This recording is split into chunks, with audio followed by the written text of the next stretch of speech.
Welcome to the Pinecrest Business Association Member Spotlight. I'm Jennifer Gerson, the president of Pinecrest Business Association, and today I'm joined not only by a member, but by our mayor, Joe Corradino. Thank you so much for joining me today. Thank you, Jennifer. Thanks for having me. I love what you guys do. It's a great organization. It's an asset to the community, so I'm really proud to be here. Yes, and it's not your first time with us, No. And we always love having you here. And today we want to talk about the US One vision proposal and where we are at this point. Yes. So what is the US One vision proposal? Thank you for asking. That's the why big question of the day. That's why right? I'm here. The US One vision proposal is the next step in a long line of planning that we're doing in Pinecrest. We initially started our US One vision plan in 2012.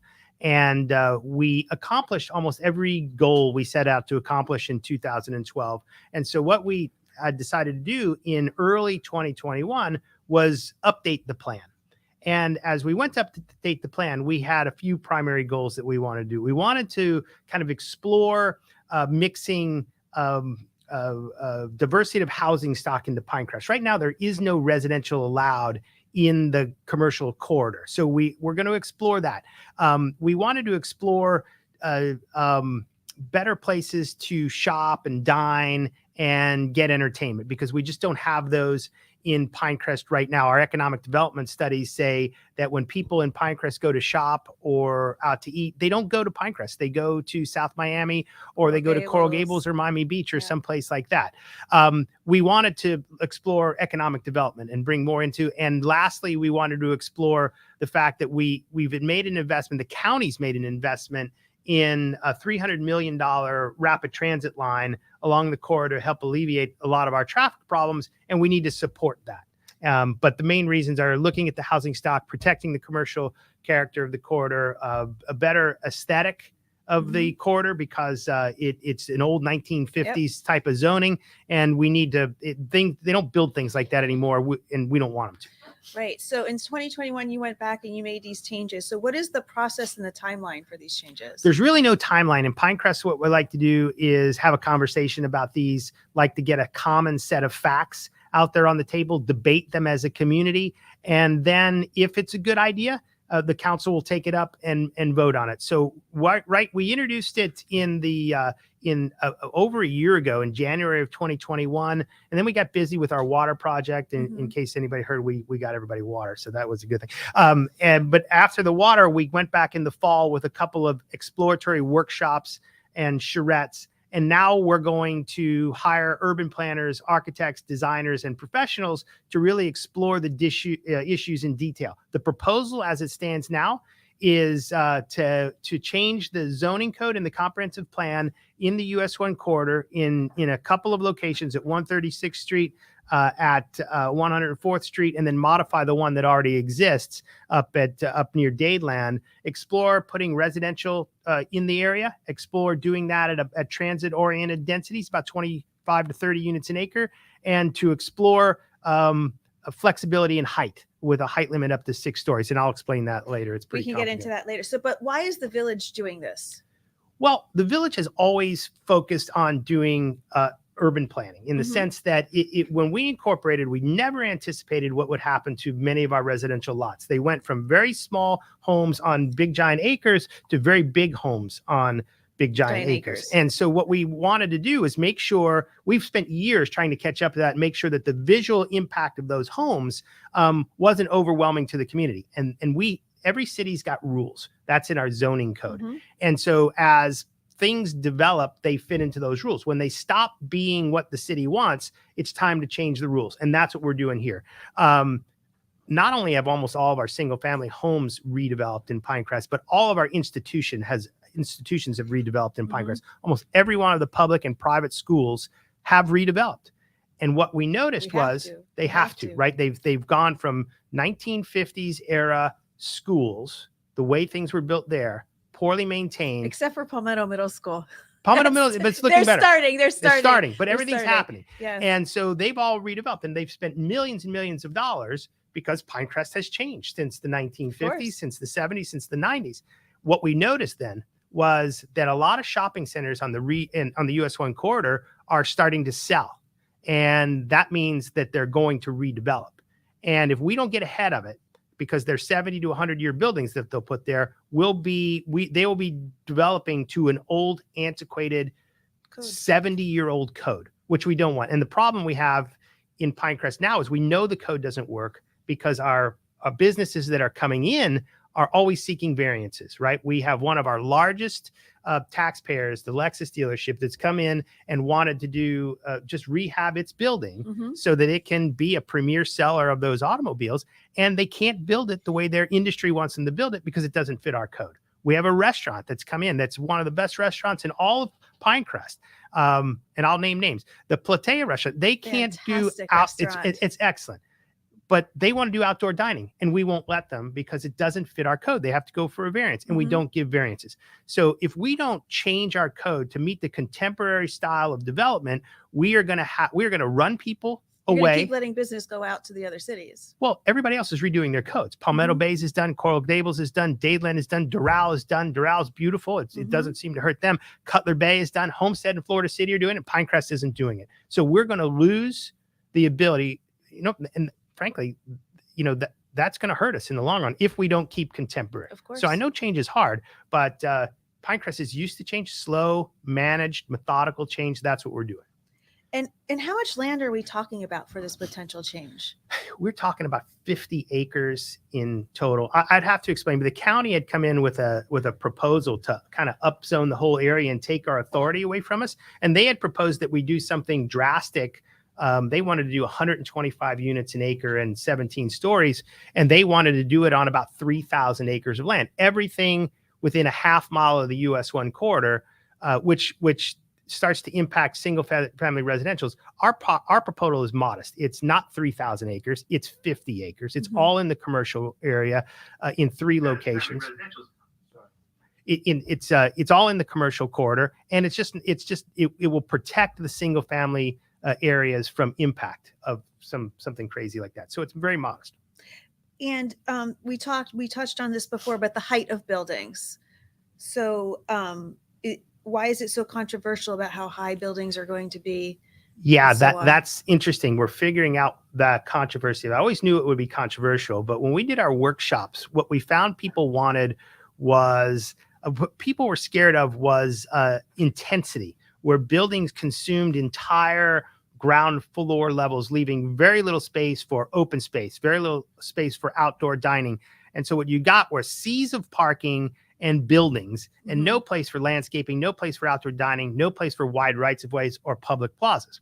The concept of flexibility on height is that you set the volume of a building, right? And you allow them to go up a little bit in exchange for open space on the ground floor. And what that does is the volume, the density, the intensity is always the same. But if you go up 4 or 6, then you get all that space on the ground floor. And you've got a lot to put in these buildings. If you're going to have residential, if you're going to have commercial and parking, you may need 6. We're not mandating 6. We're exploring the benefits, the pros and cons of allowing the flexibility and height, what it does to the things that we really want. So doesn't residential residences cost less traffic than commercial?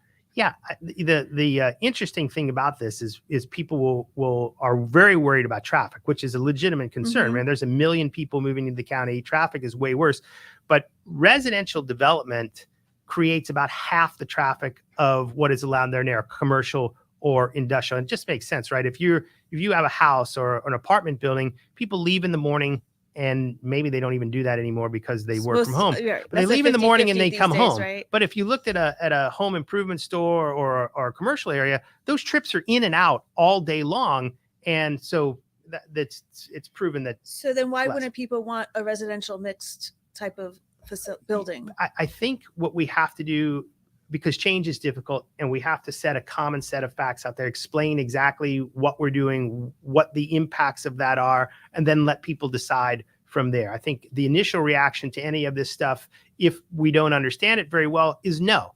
And once we explain and everybody's had a chance to participate and they understand the pros and cons, the facts and the impacts, I think this will be, we'll have consensus on this. It'll be something better understood. Better understood. something that Pinecrest will be very proud of going forward. Absolutely, I agree. What is the transit line, and when is it happening? What will it do? We have traffic problems in Miami-Dade County, and in South Dade, we've been clamoring and arguing with Miami-Dade County for a transit line forever, rail, particularly extend the Metro Rail all the way down to Florida City.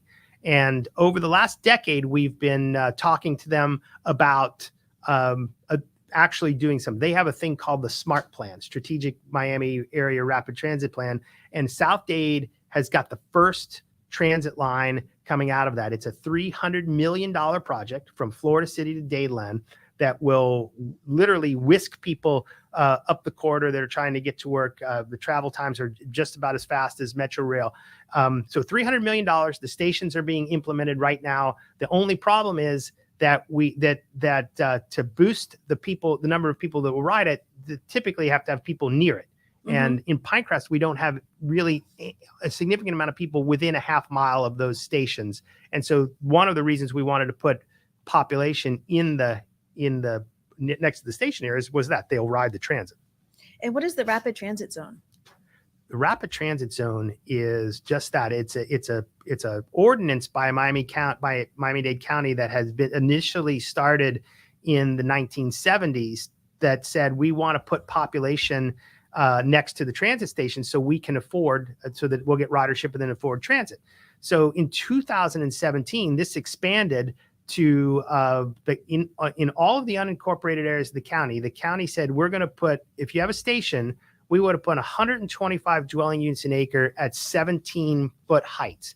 And in between those stations, 60 dwelling units an acre at 6 stories. And in a place like Dadeland, 250 units an acre at 25 stories. In 2020 or 2021, after we started this process, they came back and said, okay, not only do we have this on the county side, we want you municipalities to adopt it. Not only do we want you to adopt it, it's a half mile from the US 1 corridor. And you're going to adopt it, and we're going to take the control of the review and approval of any development in their way. And that is what we've been fighting. All the cities have been fighting that.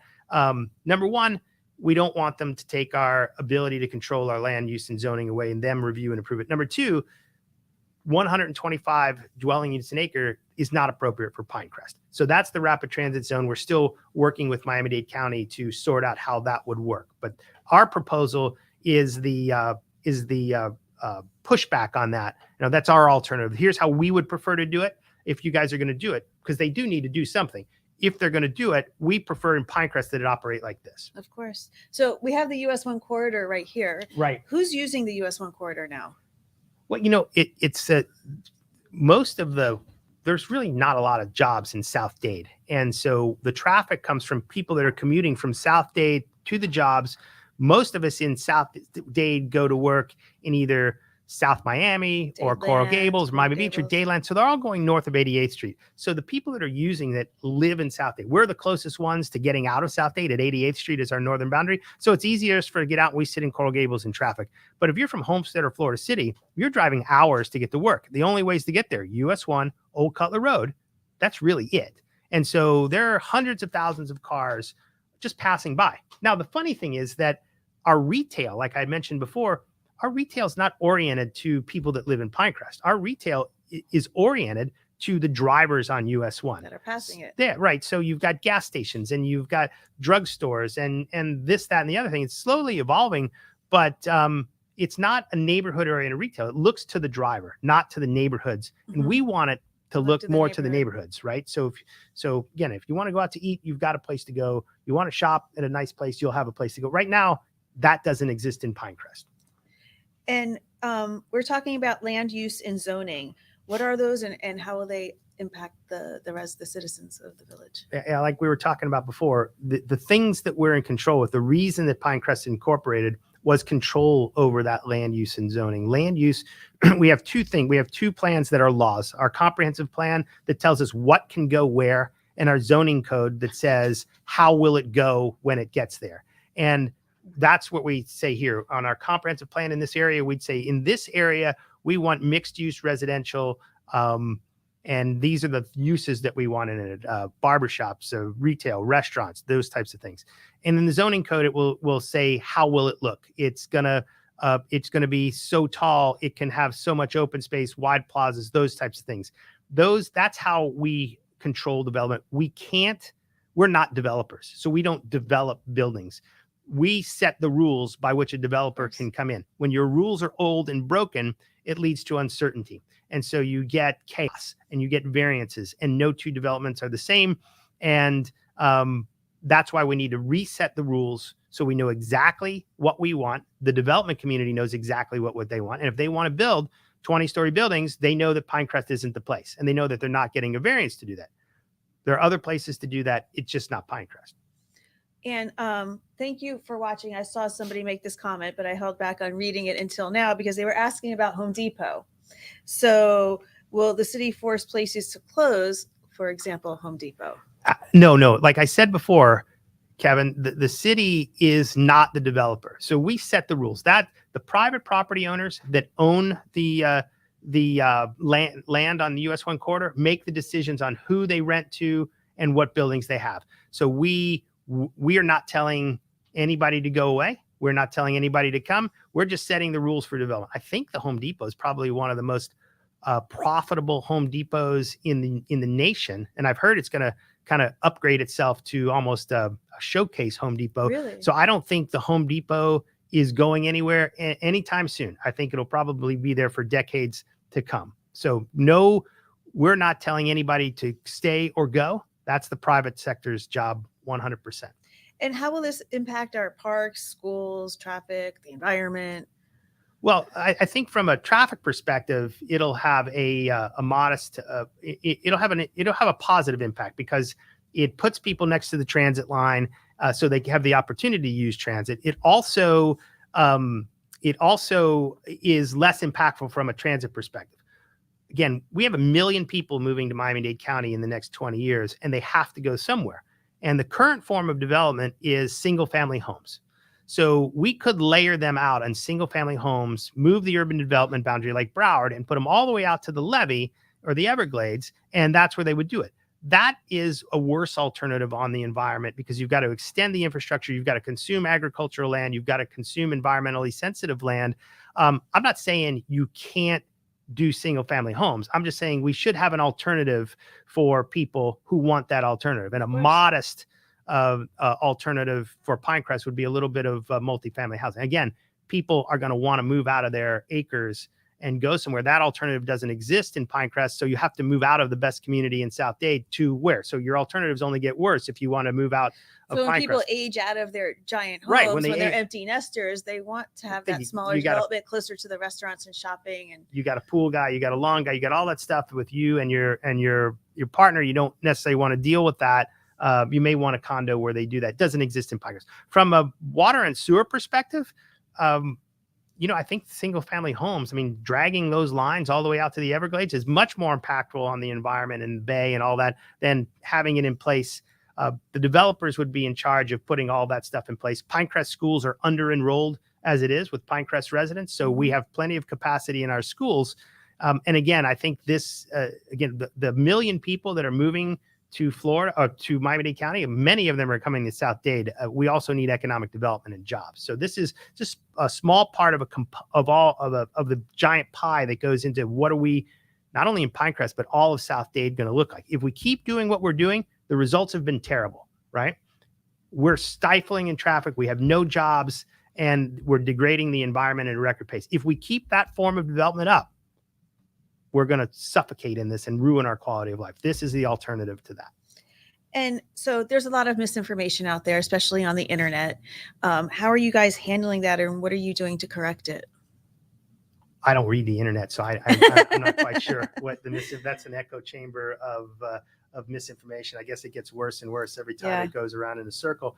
No, what we do in Pinecrest is the same process we've always done for 25 years is pull the community together, get a common set of facts out there, debate them until everyone's had their say. And we typically build consensus, and then we go and proceed. If it's a bad idea, it's a bad idea. We don't go forward. If it's a good idea, we go forward. Building consensus means that, number one, you'll probably get 5 out of 5 council members to vote for it. And if that's the case, you're going to get the vast majority of the community to have agreed with it in the first place. So, I just don't worry about the noise out there, because it would all go. This is a very reasonable proposal that we've got on the table. Of course. And, as we were speaking earlier before we went live, is the change. Change is hard. And I think change obviously creates controversy. And people get loud with controversy. Do we want to go through this map with the site A, B, and C? Well, I don't know if anybody can see it, but the point of the map was that we're not necessarily putting significant densities up and down the U.S. owned corridor. I mean, the county's proposal was a half a mile from the corridor. So you see nothing a half a mile in the corridor, which is essentially out to this line here.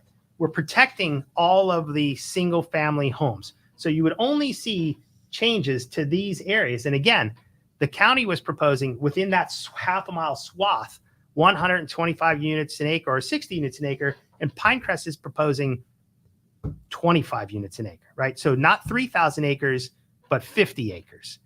And so I just wanted to, the misinformation out there is we're going to be overwhelmed with the stuff. Now, the county's proposal overwhelms us with stuff that we don't need. The Pinecrest proposal is very tastefully done. In fact, right, like I'm looking here, it's like from 132nd to 136, which is, if I'm thinking correctly, where Publix, Home Depot, and that old Macy's is right now. Yeah, that's exactly right. Those are very deep properties. And so, in fact, what we'll be able to prove through our analysis is that if you were to, we'll be able to show how tall of a building you can stick there, that the single family residentials in the properties right next to it won't be able to see. Really? Right. We'll be able to show. So those are things that scare people in the sense that, how am I going to look up and I'm going to see this building in my backyard? Okay, I understand that's your fear, but that's not going to happen because these properties are deep. If you were to develop a building up here, you would never be able to see the line of sight, of course, since you've got a 2-story building here.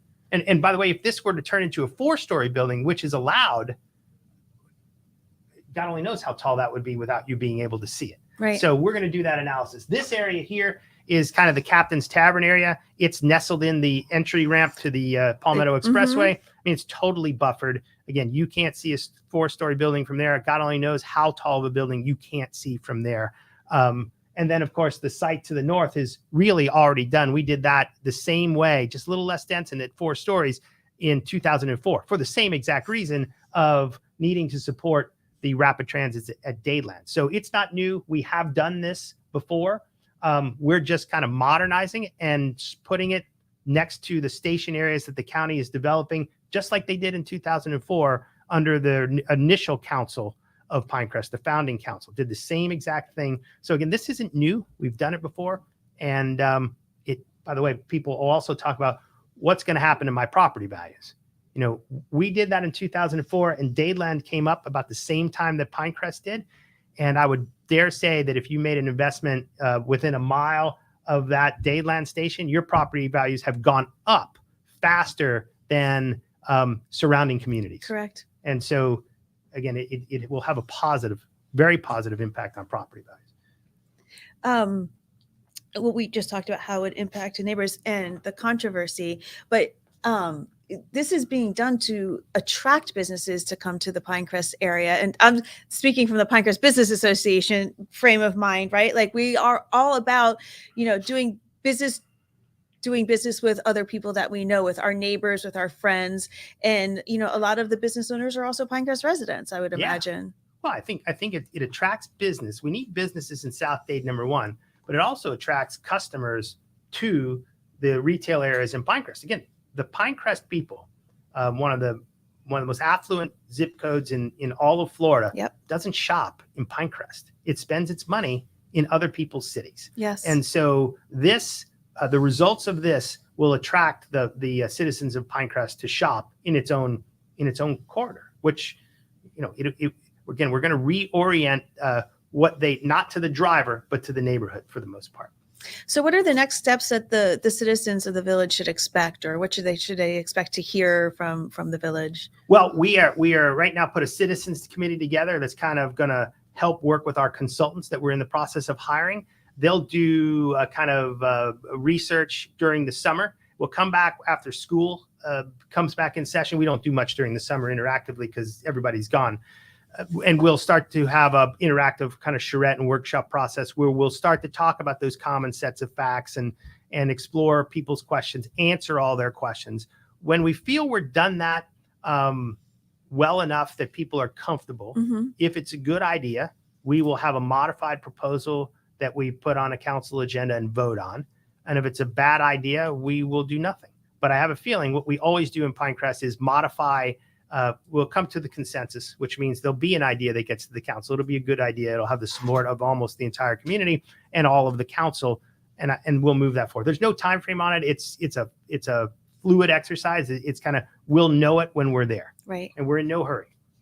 No, we want it to be done right. It's got to be. Pinecrest is a quality over quantity community. Absolutely. We're going to do it right. That's the important thing. The important thing is the conversation, not necessarily the results. The results will work their way out because there are a lot of very concerned, very interested, very smart people in Pinecrest that will help us get there. And we're going to continue this conversation. The mayor's going to join us at the June PBA luncheon at Anna Capri. We have you on the calendar for that. So if you want to come and talk more about the US1 vision proposal and process, please join us. It'll be the third Tuesday. You can yell at me in person. We'll keep you safe. So the third Tuesday in June at Anna Capri, Mayor Joe Corradino will be joining us to speak more about this. Thank you so much for joining me today. Thank you for having me. It's great to be here. It's fantastic having you. Thank you again. Thank you to the Miller brothers for hosting us. And don't forget to join us next week at our Burger Bash that we're doing alongside with the Palmetto Bay Business Association at Dapple Bar and Grill. It'll be Thursday, April 28th from 6 to 8. So come join us for a burger and a beer and network and talk, and we'll see you then. Thank you for watching. We'll see you again.